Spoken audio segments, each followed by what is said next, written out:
ఈ నెల 13వ తేదీన అండమాన్ దీవులను తాకిన నైరుతి రుతుపవనాలు ప్రస్తుతం అరేబియా సముద్రంలో చురుగ్గా కదులుతున్నాయి.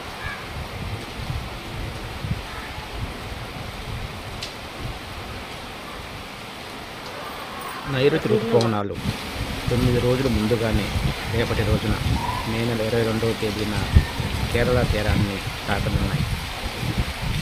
ప్రస్తుతం నైరుతి రుతుపవనాల పురోగమనాన్ని తెలియజేసే పటమిది.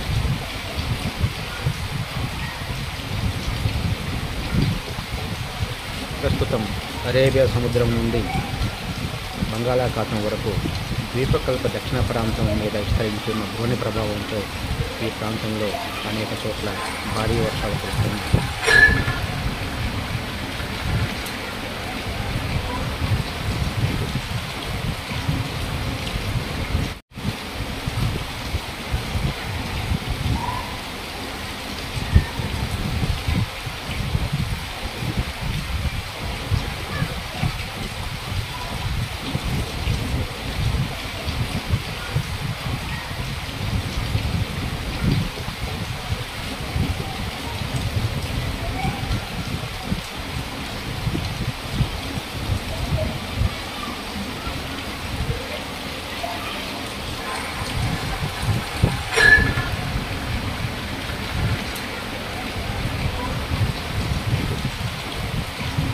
ఈ సంవత్సరం ముందుగానే ప్రవేశిస్తున్న నైరుతి రుతుపవనాలకు అనుకూల పరిస్థితులు ఉండడంతో వేగంగా దేశమంతా విస్తరిస్తాయని వాతావరణ శాఖ అంచనా వేస్తున్నారు.